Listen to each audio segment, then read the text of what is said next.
अस्सलामु अलैकुम वरहमतुल्लाहि वबरकातुहू। नहमदुहु व नसल्ली अला रसूलिहिल करीम, अम्मा बाद, फ़अऊज़ु बिल्लाहि मिनश शैतानिर रजीम। बिस्मिल्लाहिर रहमानिर रहीम। रब्बी इश्रह ली सदरी व यस्सिर ली अमरी वहलुल उक़दतम मिन लिसानी लियफ़क़हू क़ौली। रब्बी यस्सिर वला तुअस्सिर व तम्मिम बिल खैर व बिका नस्तईन, आमीन या रब्बिल आलमीन। आज हम इंशाअल्लाह बात करेंगे सूरत कुरैश के फ़वाइद और फजीलत के बारे में। सूरत कुरैश जो है ये कुरान मजीद की एक मुख्तसर और इंतहाई बबरकत सूरत है। ये सूरत जो है लोगों को अल्लाह की नेमतें याद दिलाती है और शुक्रगुजारी की तलकीन करती है। इस सूरत में अल्लाह ताला ने मक्का के कबीले कुरैश को खिताब किया है और इन पर अल्लाह ताला ने अपने अनामात और बरकतों का जिक्र किया है। इस सूरत में अल्लाह ताला फरमाते हैं ली इलाफी कुरैश इलाफिहिम रिहलतश शिताई वस्सैफ फलयअबुदू रब्ब हाज़ल बैत अल्लज़ी अतमहुम मिन जूइन व आमनहुम मिन खौफ।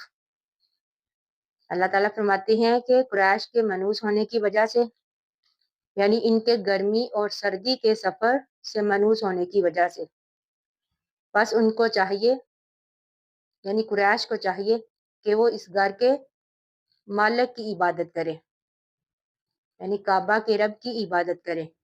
वो ज़ात पाक जिसने इन्हें भूख में खाना दिया और खौफ से अमन दिया। तो इसलिए ये सूरत जो है, सूरत कुरैश जो है, रिज़्क़ के बरकत और इसके हसूल के लिए पढ़ी जाती है, क्योंकि इसमें अल्लाह ताला ने कुरैश की तिजारत को आसान बनाने और इसमें बरकत का जिक्र किया है।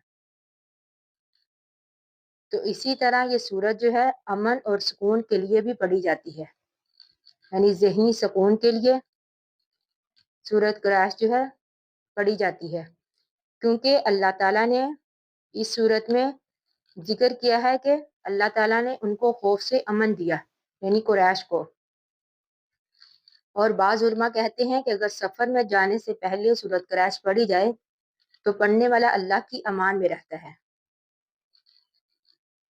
तो इसके पढ़ने का तरीका यह है कि अगर कोई बेरोज़गार है, उसे रोज़गार की तलाश है, तो उसे चाहिए कि नमाज फजर के बाद सूरत कुरैश को 11 मरतबा पढ़े, फिर अल्लाह ताला से दुआ करे, तो इंशाअल्लाह उसके हर तरह के रिज़्क़ के मुतल्लिक़ मसाइल जो है वो ख़त्म हो जाएंगे।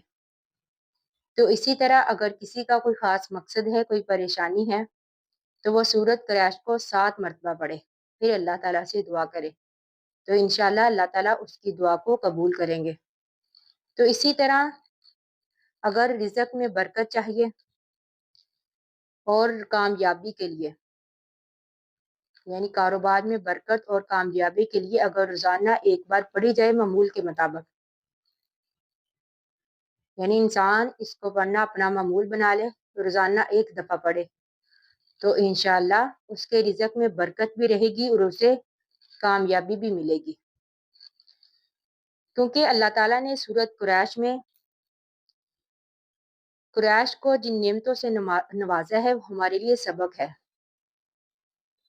यानी अल्लाह ताला ने फरमाया कि फलयाबुदू रब्ब हाज़ल बैत अल्लज़ी अतमहुम मिन जूइन व आमनहुम मिन खौफ, कि उनको चाहिए कि वो अल्लाह ताला की इबादत करें।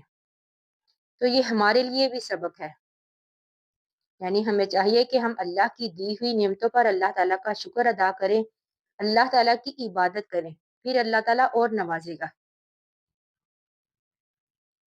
तो इसलिए हमें हर वक्त अल्लाह ताला से दुआ करते रहना चाहिए, अल्लाह ताला का शुक्र अदा करना चाहिए अल्लाह की दी हुई नेमतों पर, क्योंकि अल्लाह ताला ने फरमाया ला इन शकरतुम ला अज़ीदन्नकुम, कि अगर तुम शुक्र अदा करोगे तो फिर मैं तुम्हें पहले से भी ज्यादा अता करूंगा। ये अल्लाह ताला का वादा है अपने बंदों से। तो इसलिए हमें चाहिए कि हम एक अल्लाह की इबादत करें, उसी से मांगे, हर वक्त उस अल्लाह ताला का शुक्र अदा करें। तो अल्लाह ताला से दुआ है कि अल्लाह ताला हमें अपनी ज़िंदगी में बरकत अता करे, हमें दुनिया और आखिरत में भलाई अता करे। आमीन सुम्मा आमीन। आखिरु दावाना अनिल हम्दुलिल्लाहि रब्बिल आलमीन।